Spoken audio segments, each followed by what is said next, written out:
Bueno, buenas tardes. Ay, me da tanto gusto verlos. Em, Esta es una ocasión especial. Todavía no es 26 de septiembre, pero ya casi. Y en la Universidad Nacional y sobre todo y por supuesto en nuestra escuela, la Escuela Nacional de Ciencias Forenses, conmemorar los hechos que ocurrieron un 26 de septiembre, pero del año 2014 es muy importante. Estos hechos de violencia que sucedieron en el estado de Guerrero, en Iguala, en la ciudad de Iguala y en sus alrededores, que implicó la desaparición de 43 muchachos de alrededor de la edad de ustedes. Es una situación, un acto de violencia que nos marcó tanto, bueno, en la vida nacional, en el aspecto histórico, social, jurídico, mm, de sentimiento nacional y, por supuesto, en el mundo forense. Quiero agradecerle enormemente a la doctora Paulina Barrera Rosales, que es profesora aquí en la escuela. Ella da la clase, para quien no lo sepa de ustedes, o a lo mejor si lo saben, no lo sé. Sí, ella es profesora de nociones de derecho. O sea, ya les dio clase a ustedes, ¿verdad? Perfecto. La conocen muy bien. Sí, nociones de derecho, como se ha duplicado la matrícula, pues ya no nada más tengo yo el monopolio, lo tuve que compartir con Paulina y ambas damos esa clase, nociones de derecho. Y ella, es investigadora adscrita al Instituto de Investigaciones Jurídicas, tuvo el emprendimiento de invitar a la señora Hilda Leguideño Vargas, que es madre de Jorge Antonio Tizapa Leguideño, uno de los chicos desaparecidos, a que venga a la escuela para dar su testimonio. Les informo que todavía no llega a ella. Le pidieron su Uber desde hace más de una hora y todavía le falta media hora para llegar a la escuela. Pero no queremos dejar de aprovechar estos momentos que tenemos de espera y por supuesto el tiempo de ustedes también, porque estamos tomando tiempo de sus clases y tiempo de quienes la estamos esperando. Creo que en esta espera que haremos para escucharla, podemos ir haciendo alguna breve introducción quienes estamos aquí en este presidio. Nos acompaña la doctora Paulina Barrera Rosales y Argelia. Fíjate cómo anoté tu nombre, Guerrero. Ay, Guerrero Rentería. Lo escribí tan rápido que ya no me entendí. Pero Argelia Guerrero Rentería, que ya no nos dio tiempo de tomar su semblanza, pero ella se va a presentar. Argelia es quien en asociación con Paulina, en complicidad con Paulina, han hecho posible que la señora Hilda Leguideño venga para acá. Yo lo que quiero decirles, ya lo he dicho en otros foros, en otras ocasiones, en otros años, cuando hemos conmemorado esta fecha, es contarles lo que yo viví, lo que yo vi, sobre todo ustedes que hace 11 años, pues eran quizás menores de edad, sí, todos eran menores de edad, claro. Eran muy chiquitos y no sé qué recuerden de aquellos hechos cuando sucedieron, pero claro que ya aquí en la escuela hemos estado platicando del tema, es también un tema que nos ha marcado, que nos marca porque a partir de esta desaparición, de estos hechos de violencia, y de las muertes, porque también sabemos de chicos, hubo personas que murieron, no necesariamente alumnos, sino también personas de la sociedad civil. Es un parteaguas, un momento de parteaguas en cuanto al abordaje de la desaparición en México. Antes del año 2014, en México no habíamos hecho conciencia de todas las desapariciones que estaban ocurriendo en nuestro país.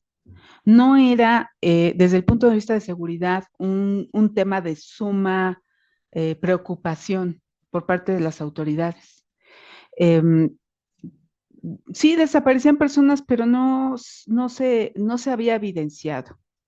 ¿Qué fue lo que pasó cuando sucedieron estos hechos? Que no necesito narrárselos yo.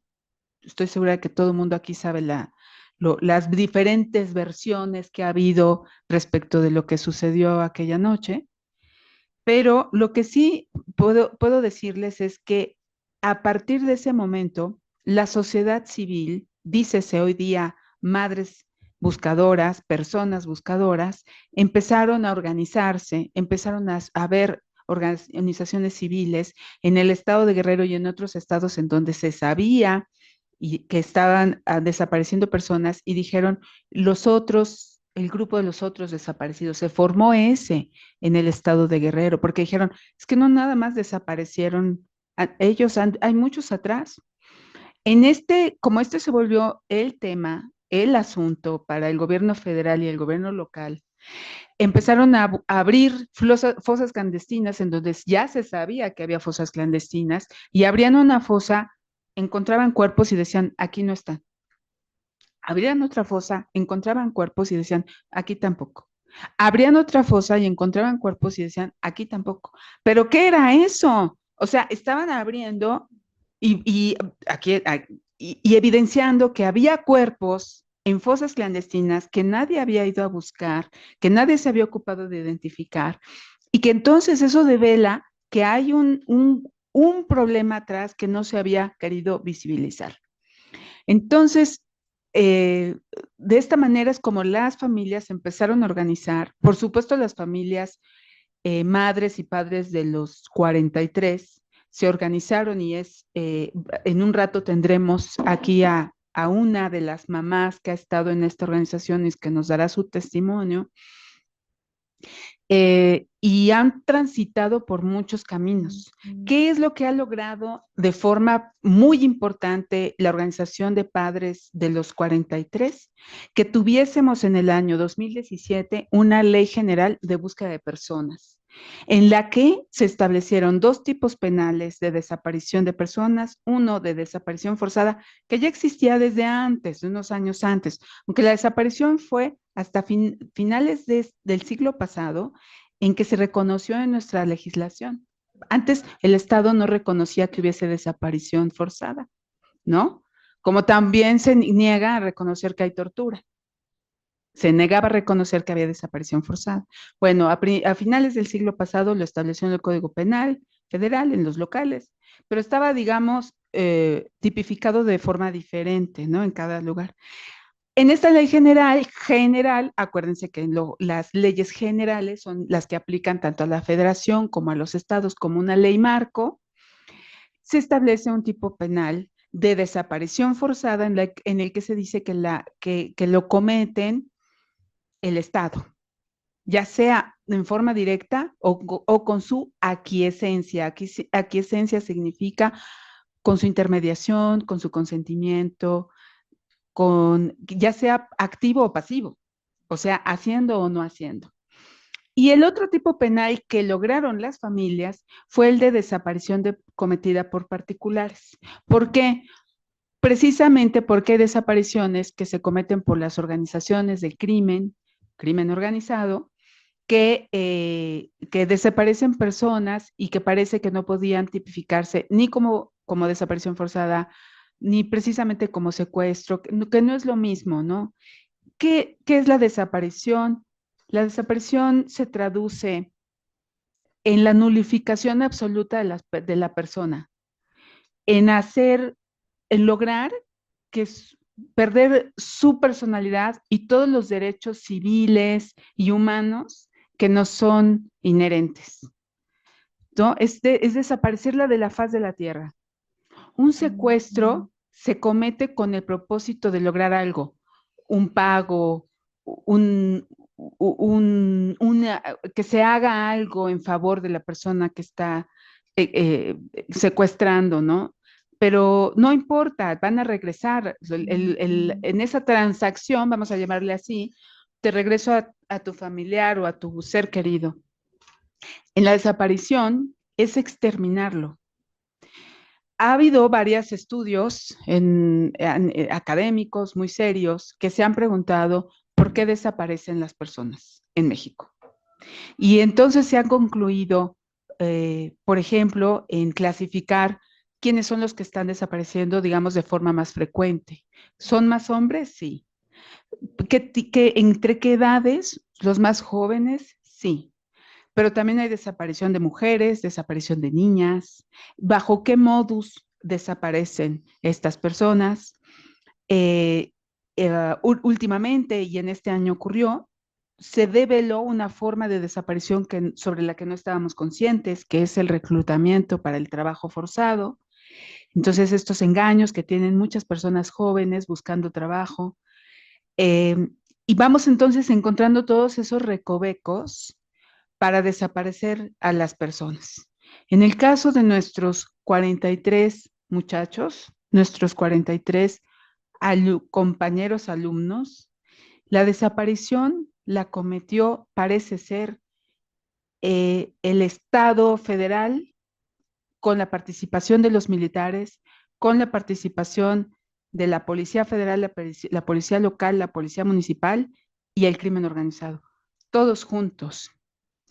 Y todos estaban sabiendo lo que sucedía, se ha comprobado por el análisis de las comunicaciones que tuvieron durante esa noche, tarde, noche, al otro día, pero también se ha comprobado por los testimonios, por las reconstrucciones de hechos que ha habido, por todas las investigaciones que ha habido, no solo por parte de de la Fiscalía, de la Comisión Nacional de los Derechos Humanos, sino sobre todo por los expertos independientes que en un principio fue el equipo argentino de antropología forense y después el GIEI, el grupo de investigación también de expertos que la Comisión Interamericana de Derechos Humanos organizó para que vinieran a intervenir y ellos tuvieron muchos avances hasta que ya no.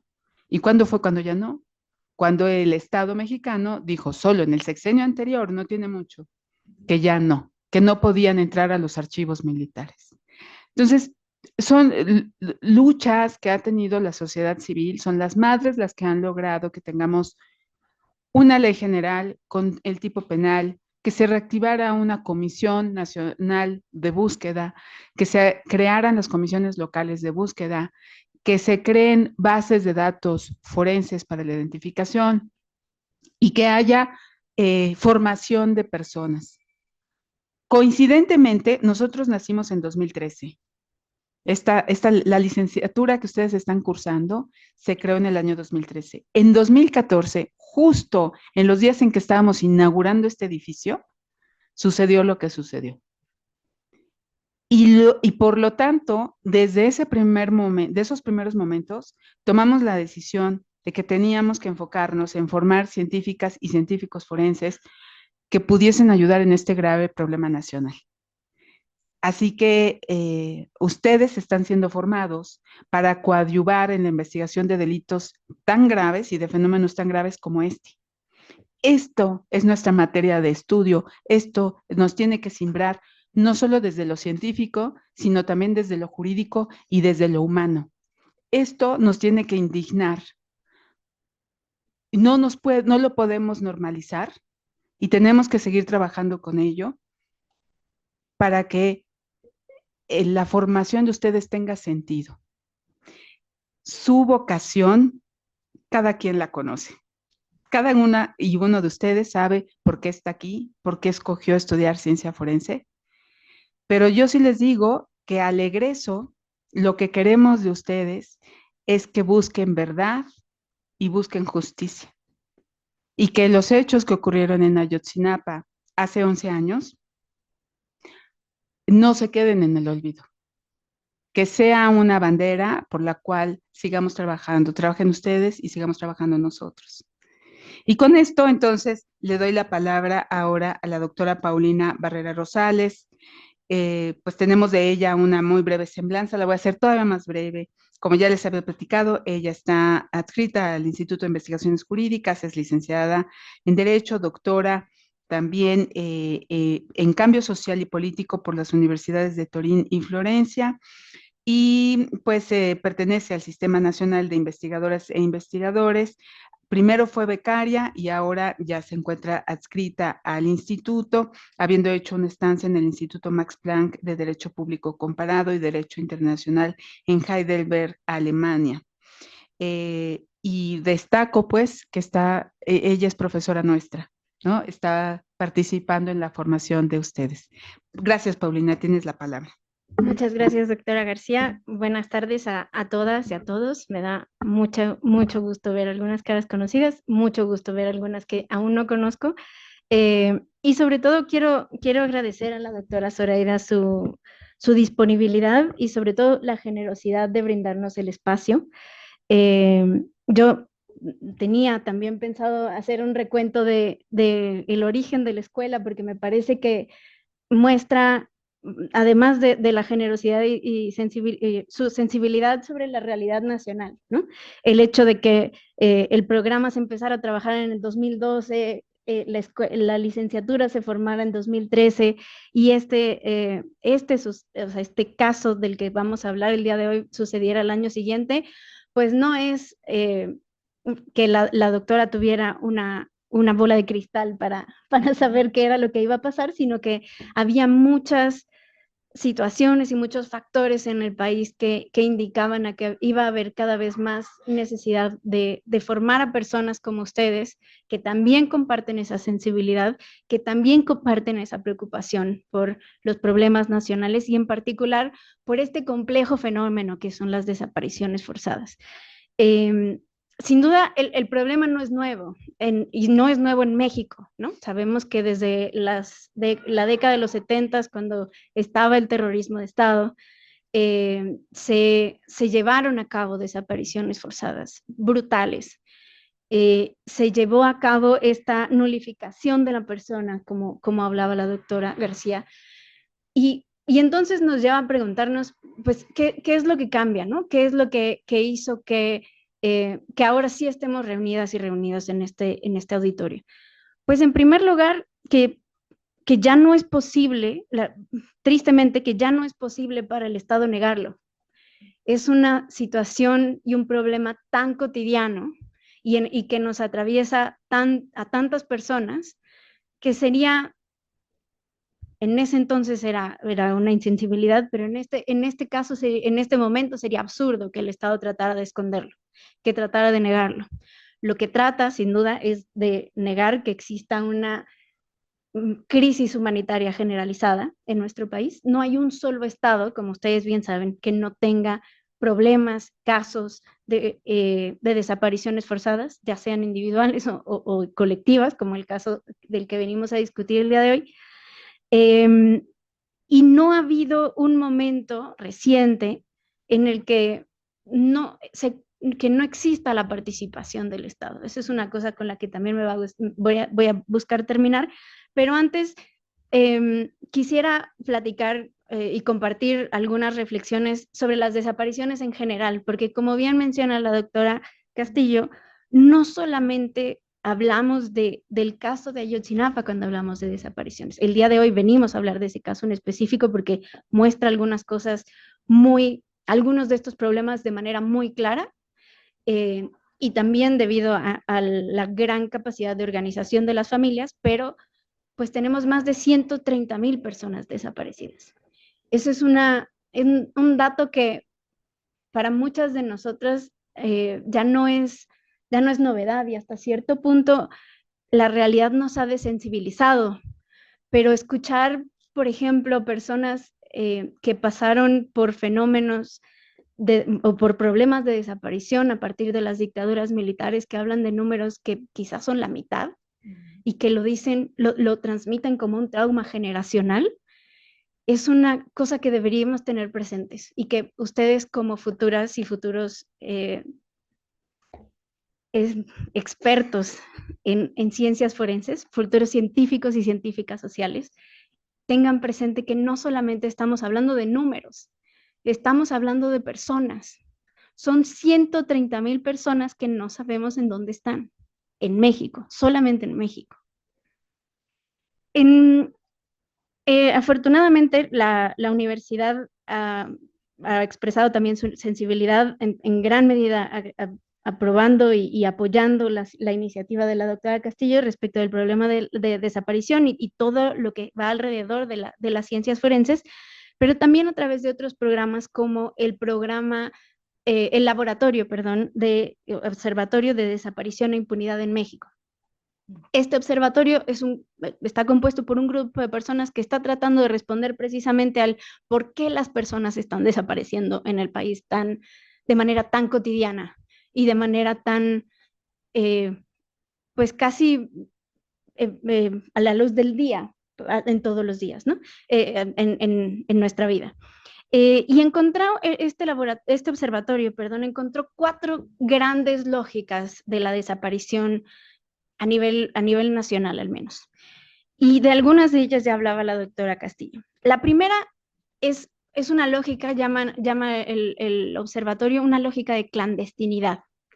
Lo que se busca es silenciar los hechos, silenciar qué es lo que pasó, cuáles fueron las condiciones que favorecieron que pasara, en qué momento sucedió, quiénes fueron los actores involucrados y sobre todo hasta qué grado el Estado estuvo involucrado, porque sabemos que el Estado puede estar involucrado activamente, como sucede en los casos de desaparición forzada, o simplemente omitiendo sus investigaciones, ¿no? Investigaciones y las diligencias necesarias por parte de todos los órganos estatales que están involucrados en este tipo de casos.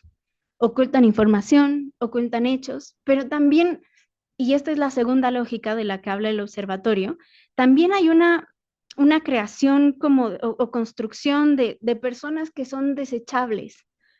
Las personas en un país tan desigual, las personas con muchos recursos económicos difícilmente desaparecen, son más bien sujetas, y no quisiera hacerlo algo menor, sujetas a secuestro, porque tienen esa capacidad de ser encontradas, ¿no? De usar sus recursos materiales para ser encontradas.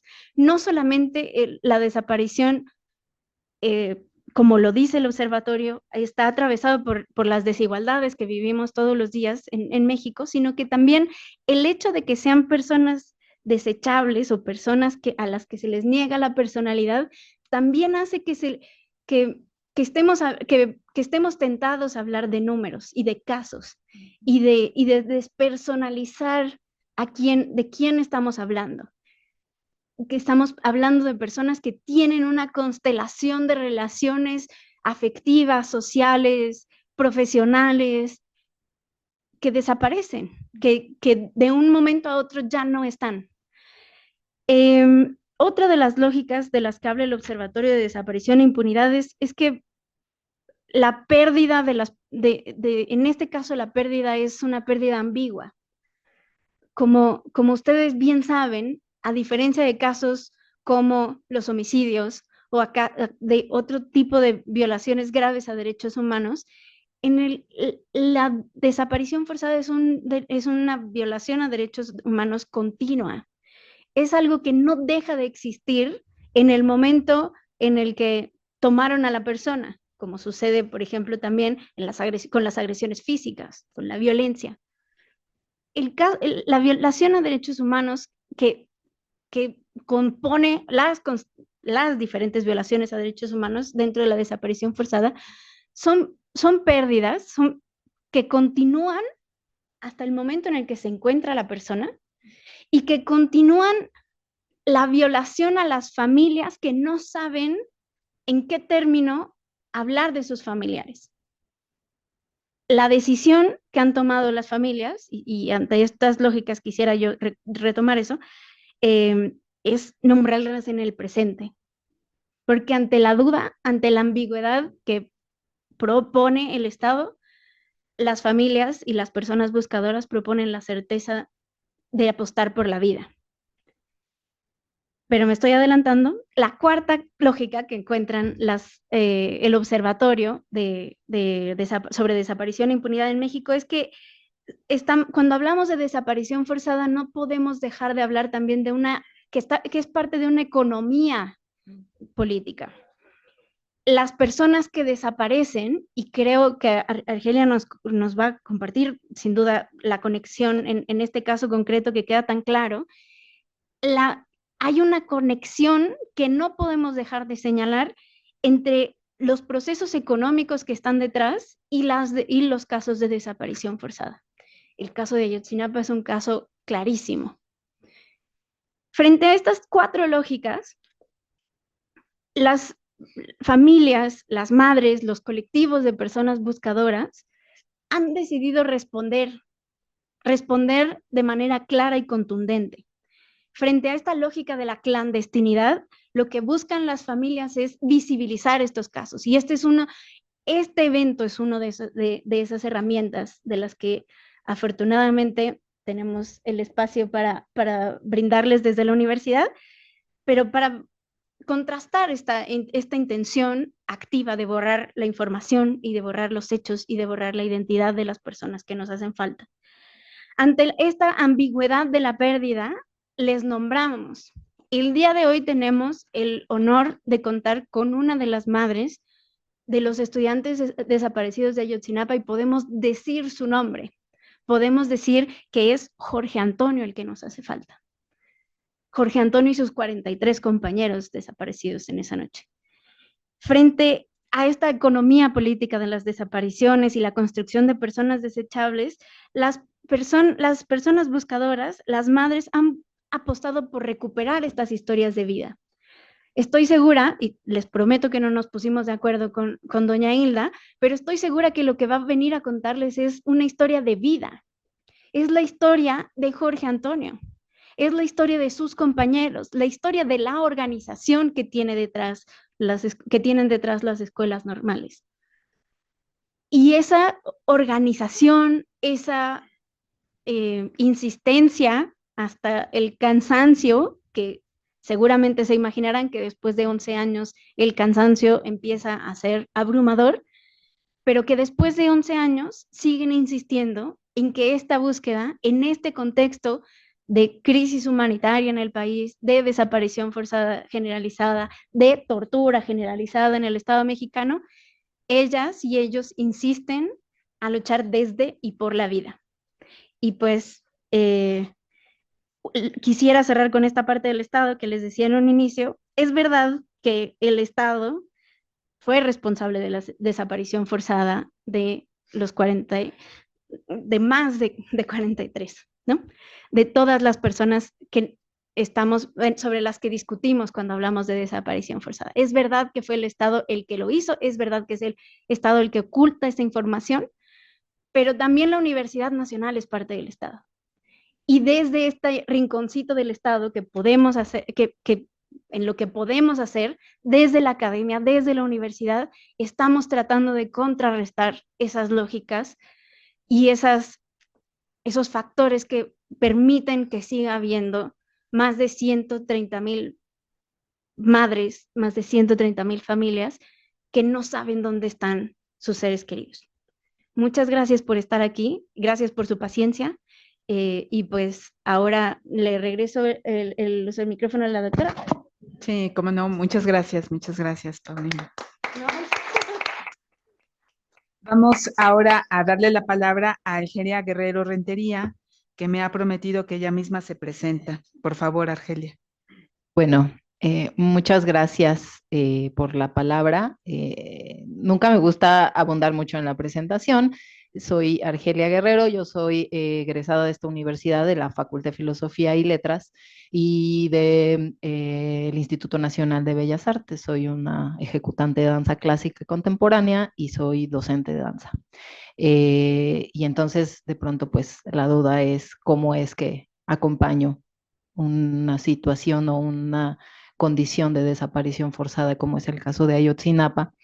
Y bueno, pues eso es parte de esta lucha multifacética que tienen las familias, que es el de conectar con muchos sectores y llevar su historia a todos los rincones posibles. Las madres han hecho una cantidad de acciones, de actividades, de formas de lucha, de búsqueda, de nombrar a sus desaparecidos y desaparecidas, que ha llegado a muchísimos rincones, no a los que nos gustaría, pero que ha resonado en muchos.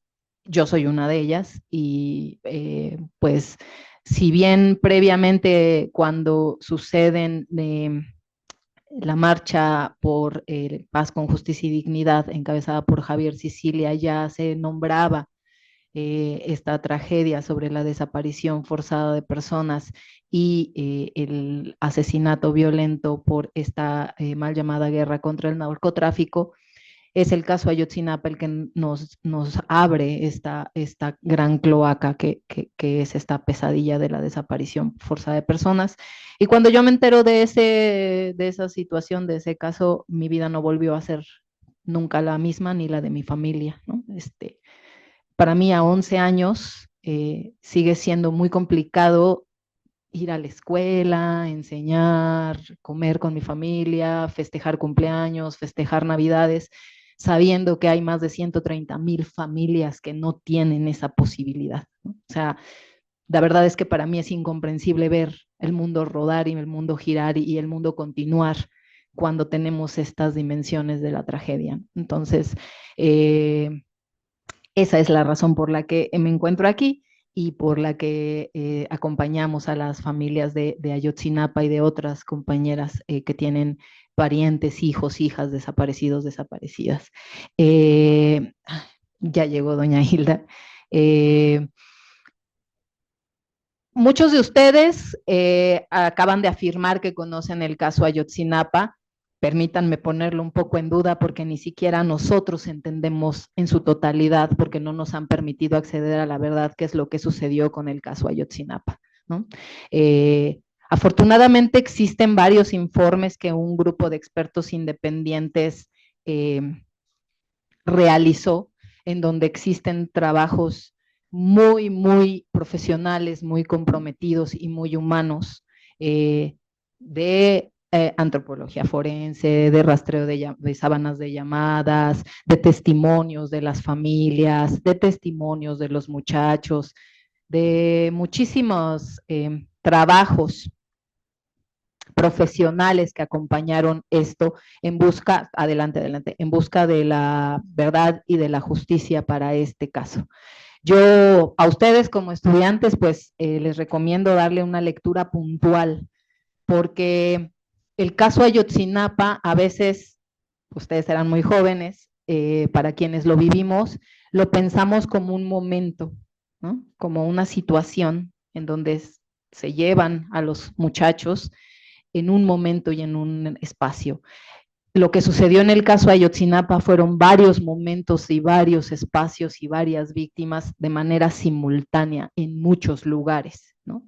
Por eso podemos hablar de una acción coordinada. Se requirió de una coordinación de múltiples fuerzas estatales, federales, del crimen organizado, incluso de quienes operaban las cámaras, los C4, para poder realizar eso, ¿no? O sea, no es posible que eso hubiera sucedido sin que nadie hubiera visto nada, ¿no? Entonces, es importante también entender las dimensiones de este hecho, que en realidad es una sucesión de hechos, ¿no? Las propias madres en algún momento fueron a una exposición que hicieron los antropólogos forenses al Museo Universitario de Arte Contemporáneo, en donde se podía ver con líneas del tiempo y algunas imágenes en tiempo real lo que estaba sucediendo, dónde estaban sus hijos, este grupo, este camión, esto, en tiempo real, a 3 años, 4 años más o menos de que pasó,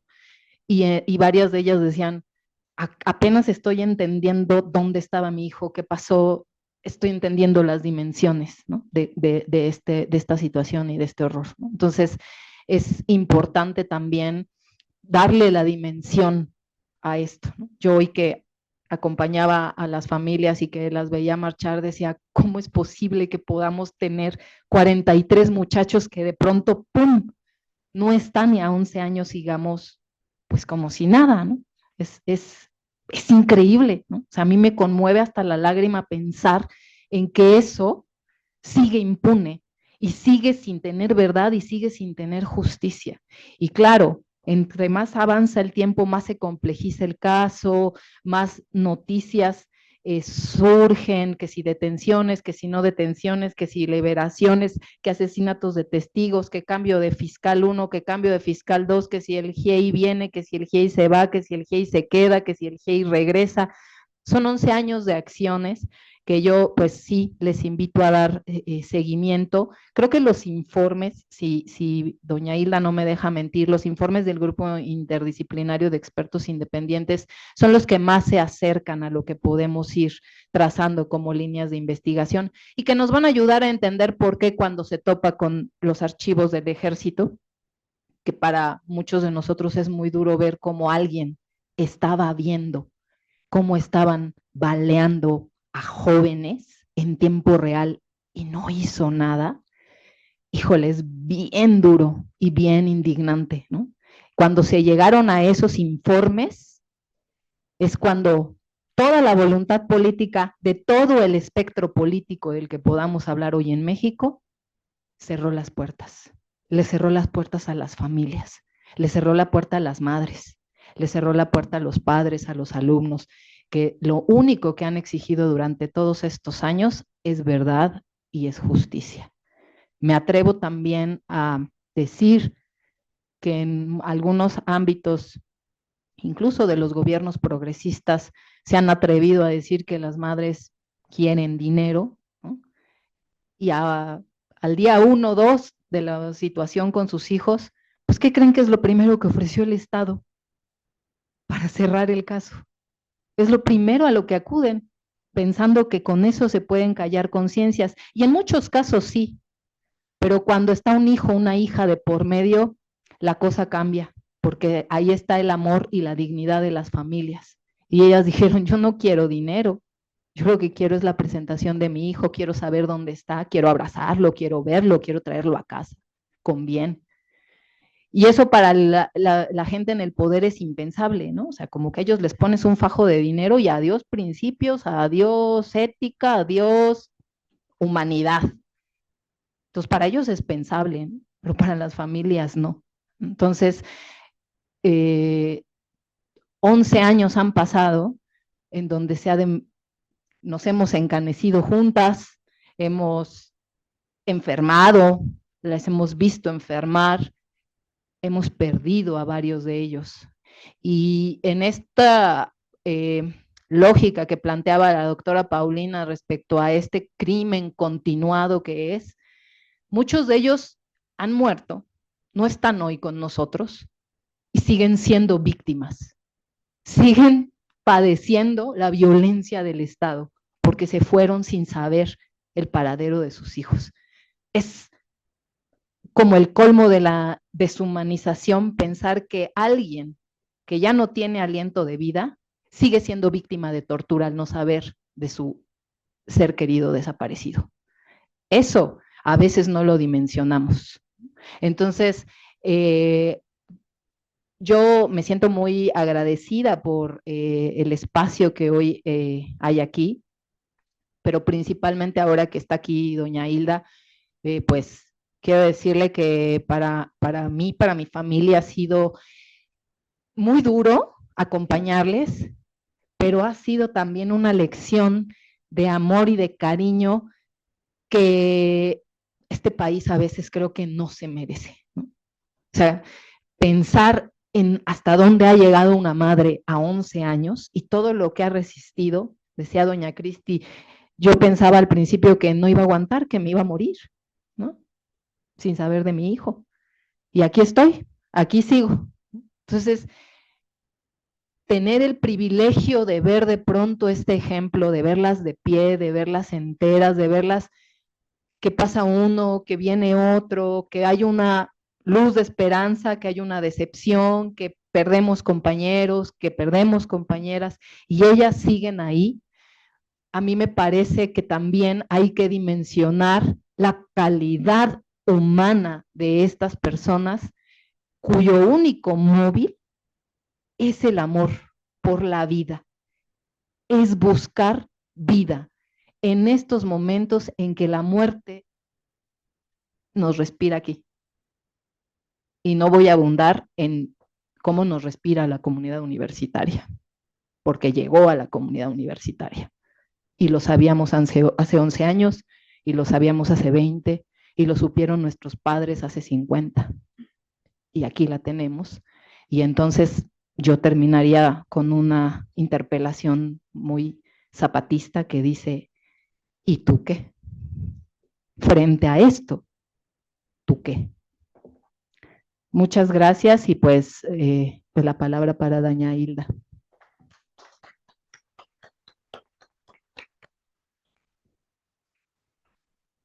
Antes de darle la palabra, señora Hilda, quiero agradecerle. Ya afuera me presenté con ella. Soy Zoraida García, soy la directora de la Escuela Nacional de Ciencias Forenses y aquí la gran mayoría de las personas que nos acompañan en esta sala son futuras y futuros científicos forenses.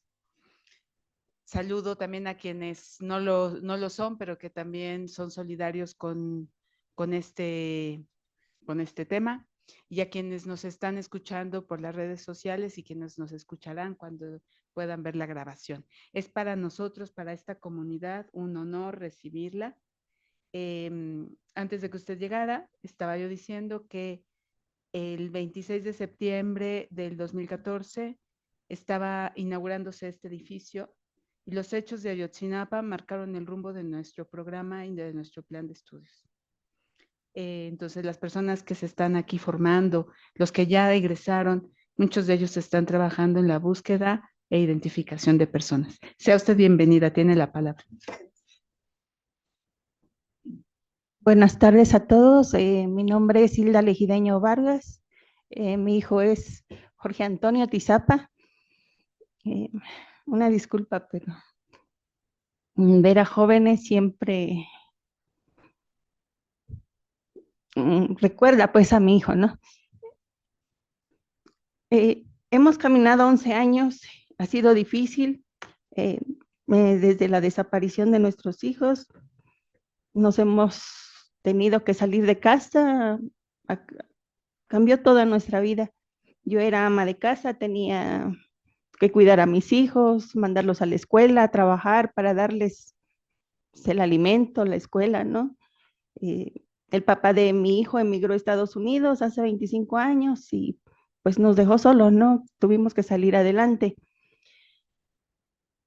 A partir de ese 26, pues para nosotros ha sido un tormento, es como estar muriendo día con día, ¿no? Ver que no está tu hijo y sobre todo en estos días que se acercan el 26 de septiembre, pues es cuando más nos da el sentimiento de no tener a nuestros hijos. El responsable de la desaparición de nuestros hijos, decía el gobierno, fue la delincuencia organizada. Hay muchos informes y como decía aquí Arge, que nos ha acompañado en todo este trayecto. Bueno, agradecer también que desde el 2014 muchas personas nos han acompañado y aún siguen y otras pues se han retirado por otros motivos, pero pues el agradecimiento como madres y padres pues ahí está porque hemos caminado gracias al acompañamiento de muchas personas que han sido solidarias en este caminar y pues desde ese 26 pues nosotros nos tuvimos que enfocar. Yo no sabía nada, no sabía cómo ni siquiera expresarme, ni solo sabía que tenía que exigir que quería a mi hijo. Eh, Solo tengo secundaria, pero pues esto que nos pasó nos ha tenido que pues sacar casi a la fuerza, ¿no? Y salir y pedir y hablar.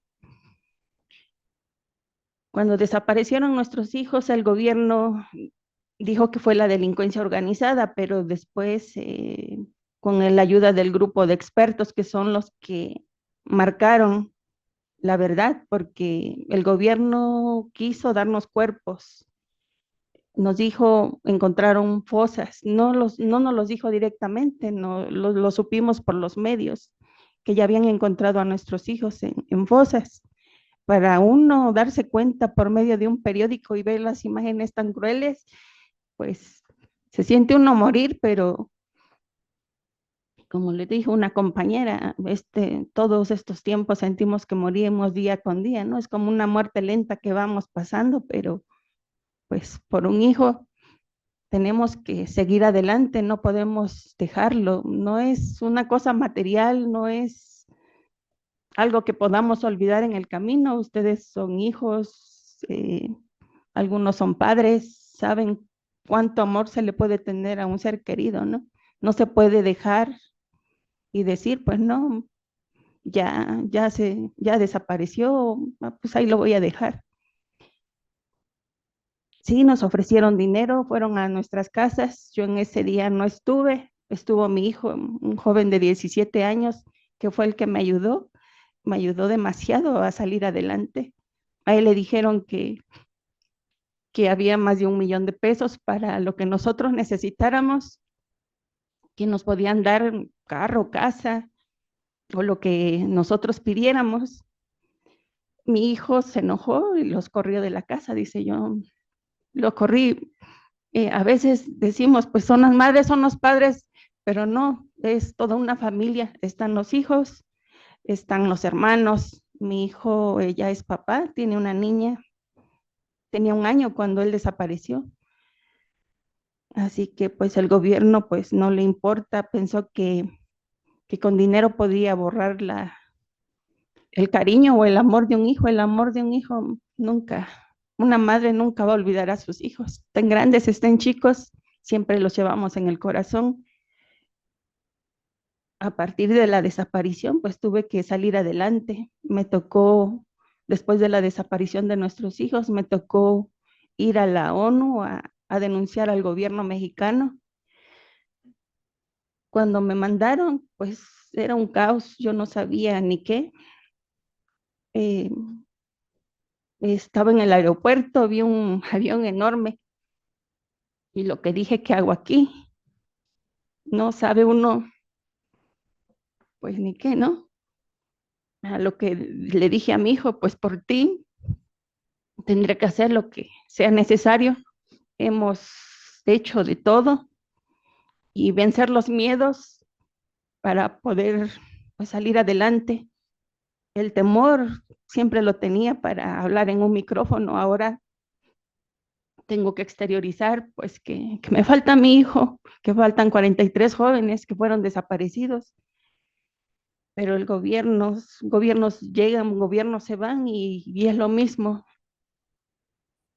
Como les comentaba, primero nos quisieron dar en las fosas los cuerpos. Para mí, pues fue lo peor, ¿no? Ver unas imágenes ahí en el periódico, los cuerpos de personas, e imaginarme qué es lo que había pasado con mi hijo. Es el peor sentimiento que uno puede tener, ¿no? Que te digan que tu hijo ya no está o que murió en ciertas circunstancias. Eh,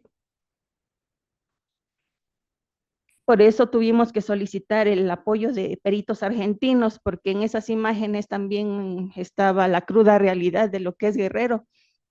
No solo jóvenes, son también niños. En esas fosas había niños, cuerpecitos de niños, que, que pues es muy duro ver esas imágenes y saber que el estado de Guerrero, pues la vida pues no vale nada, ¿no? Ni inclusive la de una persona pequeña, un niño.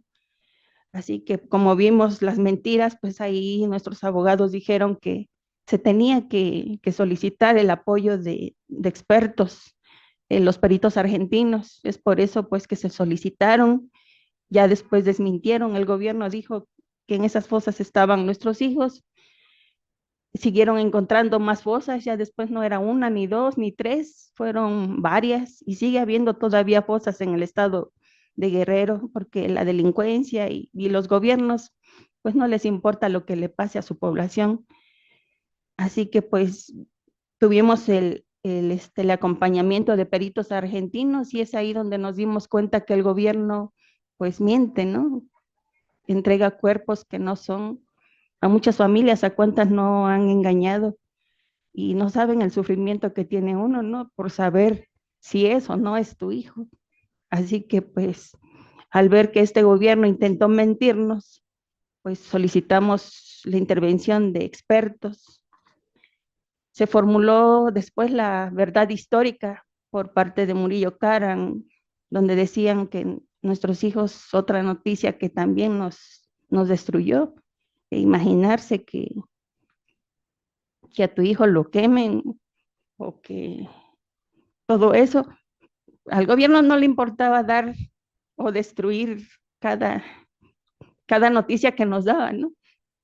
Como madre que te digan a tu hijo le pasó esto, pues es, es lo peor, ¿no?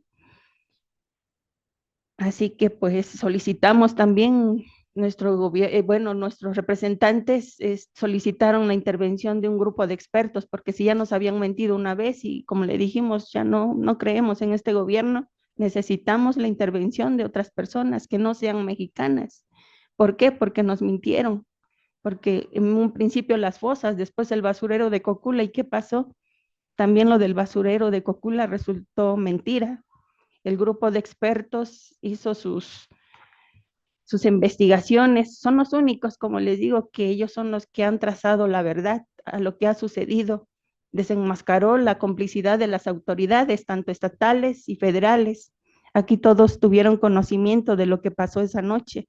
Nuestros hijos fueron llevados en esa noche por policías municipales, policías estatales, ministeriales, y los militares estuvieron presentes. Ellos llevaban un control de hacia dónde se llevaban a nuestros hijos. Es por eso que nosotros hemos solicitado y reiterado en muchas ocasiones que solicitamos que se nos entreguen los folios faltantes. Son 800 folios de escuchas que tiene que tienen los militares, cosa que se ha negado, dice que no existen. Hay un faltante, digamos, si va por número, pongamos un ejemplo, del 510 se brincaron hasta el 580 y dicen que es normal, eso nos lo dijo el presidente Andrés Manuel, es normal que haya un faltante o que se brinquen de un número a otro, pero eso no puede ser. Así que nosotros como padres pues dijimos que no, y esa es nuestra exigencia, es una de las 5 líneas que estamos pidiendo, que se entreguen los folios porque ahí puede estar el paradero de nuestros hijos, porque estaban anotando y en las escuchas decían hacia dónde se llevaban a nuestros hijos. Así que es muy importante pues la revisión de esos folios, pero ¿quién puede revisar esos folios? El actual gobierno dice que va a hacer un nuevo grupo de expertos, pero volvamos a lo mismo, ¿no? A regresarnos a investigar, pero si nosotros no tenemos la confianza en un gobierno que nos ha mentido varias veces, es por eso que solicitamos pues la presencia de uno de los ex expertos. Está en la disposición de uno de ellos en venir por parte de la ONU, pero el gobierno se resiste a no querer traerlos. Ellos dicen que tienen toda la voluntad de esclarecer el caso, pero no lo dicen en palabras, pero en hechos no lo han hecho, ¿no? Así que nosotros pues tenemos que seguir adelante. Iniciamos una jornada el pasado 17 en Guerrero. El día de hoy llegamos aquí a México. Tenemos que seguir tocando puertas, abriendo puertas y exigiendo a los gobiernos pues una respuesta. Están, está trazado hacia dónde investigar, pero el gobierno se resiste en ello. Con el anterior gobierno, el gobierno de Enrique Peña Nieto fue el responsable de la desaparición de nuestros hijos. Se fabricó la mentira histórica con ellos. El gobierno de Andrés Manuel López Obrador hasta un decreto hizo, pero ¿qué pasó? En ese decreto incumplió. Cuando se llegó el fiscal Omar Gómez Trejo empezó a hacer las órdenes de aprehensión que iba contra militares y contra funcionarios públicos del estado de Guerrero, fue ahí donde dijo, hasta ahí, ¿no? Los militares no tuvieron participación, señalaron al exfiscal de estar señalando o difamando a los militares, ¿no? Inclusive también a los expertos decían que únicamente eso vinieron, cuando las pruebas ahí están, que los militares estuvieron presentes, que monitorearon a nuestros hijos, que estuvieron en donde los atacaron, que fueron al Hospital Cristina y les dijeron, hay un testimonio de un sobreviviente que ahora es diputado, donde dijo que dijeran su nombre o de lo contrario nunca los iban a encontrar, a qué se referían, ya tenían conocimiento pues de lo que iban a hacer, ¿no? Así que pues el gobierno de Andrés Manuel, cuando se tocó con el ejército, fue ahí donde dijo, hasta aquí ya no pasan, y de ahí ya no pasamos, ahí seguimos, ahí estamos atorados. La presidenta también dice que hemos tenido muchas reuniones y dice que ellos que más quisieran llegar a la verdad, pero que no es tan fácil. No, no es fácil porque no quieren señalar a los militares. También ella ha dicho que los militares no tuvieron participación, pero en el informe de los expertos está detallado toda la participación de todas las dependencias de gobierno, inclusive altos militares, ¿no? Altos cargos, tanto del estado de Guerrero, no se ha tocado al gobernador. Es la fecha en que pues ni siquiera ha sido llamado a declarar. Cuando ese es gobernador, él tuvo conocimiento de lo que estaba pasando esa noche, pero no se ha tocado a este señor. Iñaki Blanco es uno de los que se le estaba girando orden de aprehensión, pero pues hasta ahí no fue llamado y fue ahí donde se cortó todo. Como padres, pues tenemos que seguir exigiendo, no podemos quedarnos, como les digo, es un hijo, no es una cosa material lo que como padres buscamos, es un hijo al que necesitamos saber qué pasó, dónde está y qué más quisiera uno como madre, pues saber que tu hijo está bien, pero también me pongo a pensar si a estas alturas,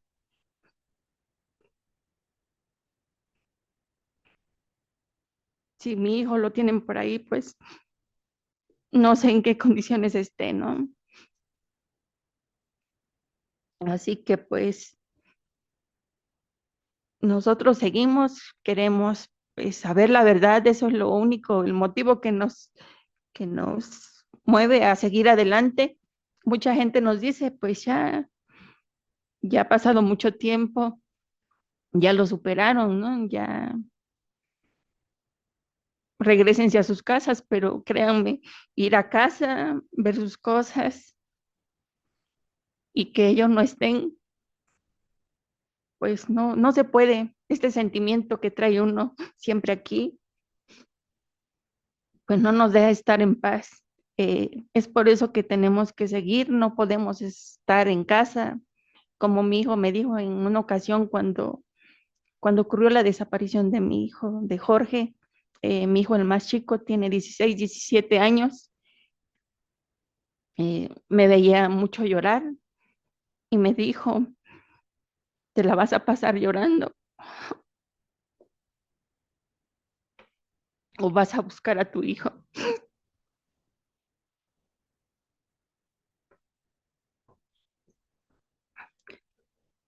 Él fue el que me ayudó a salir adelante. Él fue el único apoyo que tuve en ese momento. Eh, gracias. Ha sido muy difícil para todos los padres, para todas las madres. Algunas ya han fallecido.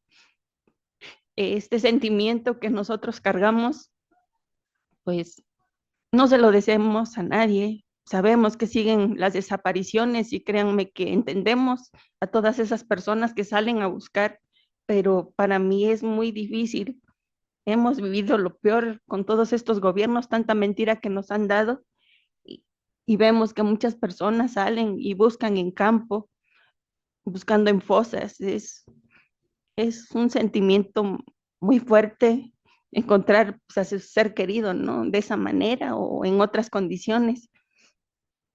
Pero pues por un hijo nunca se olvida ni se puede dejar a la deriva. Tenemos que saber de ellos. Pase el tiempo que pase como madre, pues nunca podré olvidar a mi hijo ni dejarlo.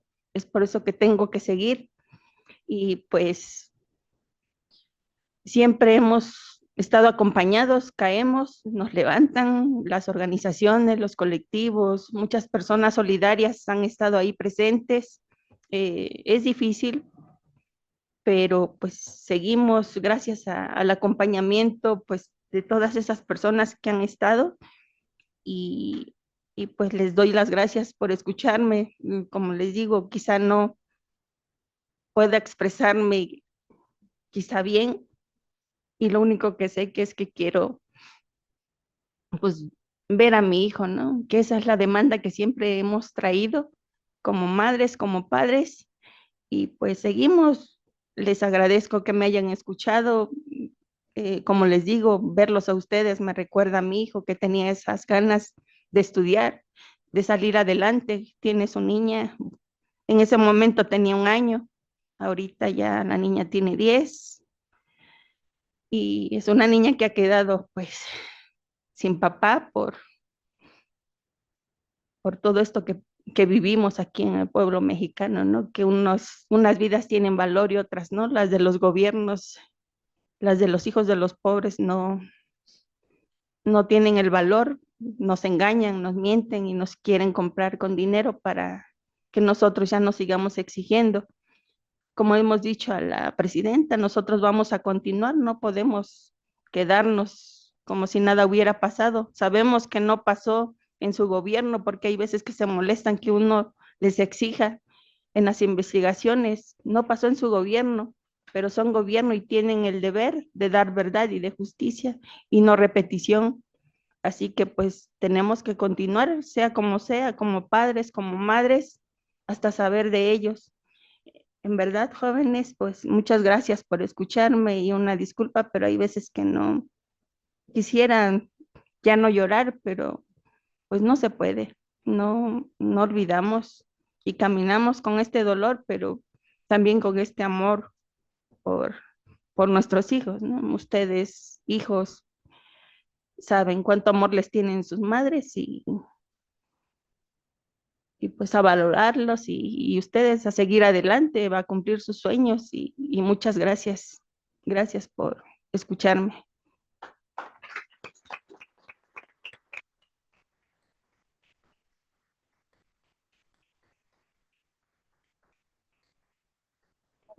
Muchas gracias, señora Hilda.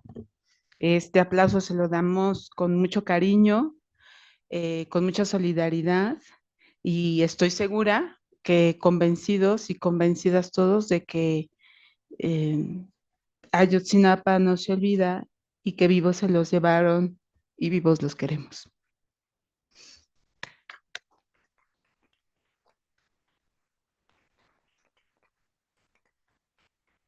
Le queremos agradecer enormemente que haya venido hasta acá. Sabemos que fue un camino muy largo, lleno de tráfico, entonces el sacrificio es mayor, pero este es un foro que está muy interesado en escucharle, en escuchar a las madres, en saber de ellos y nos sentimos muy orgullosos de que haya venido y nos comparta la imagen de Jorge Antonio y la historia de usted y todos estos años que han transcurrido juntos y que hemos y los demás que hemos estado viviéndolo alrededor de ustedes, siempre expectantes. No sé si alguien más de ustedes aquí en la mesa quisiera decir algo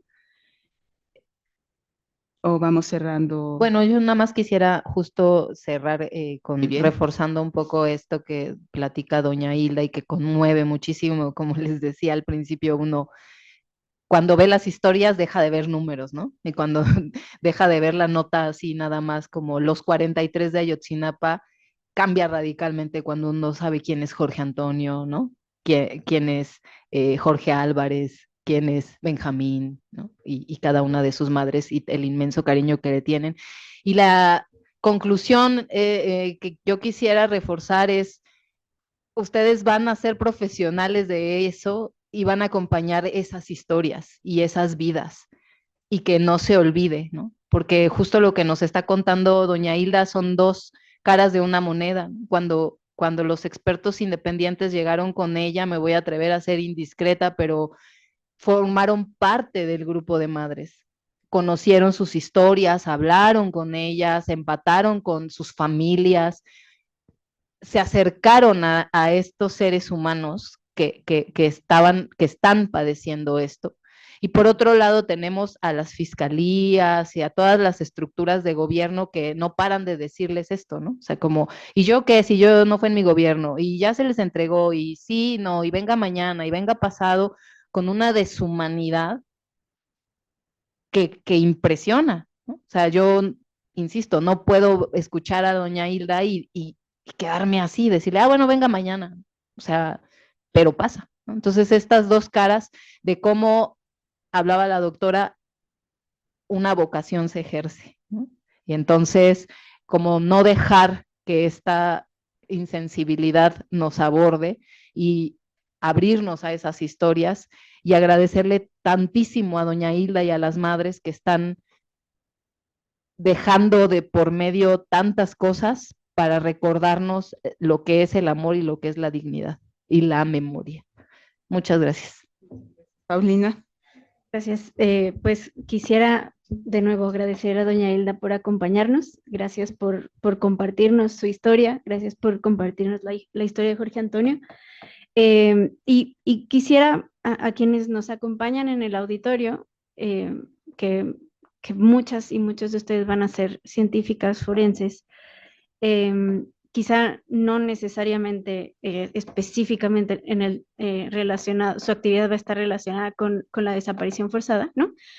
Pero sí invitarles a pensar que esta deshumanización o que esta inercia que lleva a muchas especialistas y muchos especialistas a ver números y no personas, en alguna, no siempre viene del cinismo, ¿no? No siempre viene de la mezquindad de ser autoridad, aunque muchas veces sí, ¿no?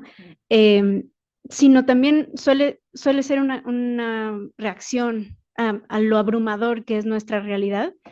Y quisiera cerrar solo invitándoles a que hagan ese ejercicio tan difícil de mantenerse sensibles al mismo tiempo que usamos las herramientas que nos dio la educación universitaria para apoyar a las personas que están pasando por estos procesos, ¿no? Es un ejercicio de resistencia a una inercia estructural y que requiere un esfuerzo cotidiano. Y pues, de nuevo, muchas gracias, doña Hilda, por acompañarnos. Muchas gracias, doctora, por el espacio y por su sensibilidad. Bueno, pues gracias a ustedes. Con esto terminamos este acto de memoria. Le hemos llamado Insistir desde la memoria. E insistiremos desde la memoria todos los días, no solo alrededor del 26 de septiembre, sino todos los días. Ayotzinapa lo llevamos aquí en el corazón, en esta Escuela Nacional de Ciencias Forenses. Le preparamos a la señora Hilda un agradecimiento por haber venido hasta acá esta tarde y que hayamos sido, entre todas las actividades que tiene previstas para mañana y para pasado, también que nos haya visitado el día de hoy. Como le dije hace un rato, es un honor. Muchas gracias.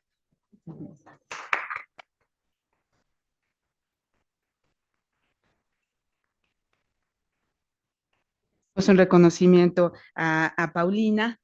No teníamos previsto el modo de intervención. Sí, bueno, pues muchas gracias. Despidamos a la señora Hilda. A la señora Hilda, gracias por estar aquí. Gracias a nuestra profesora por haber accedido a traer a tu grupo. Creo que fue una tarde muy útil y pues les invito a que sigamos reflexionando alrededor de esto. Muchas gracias.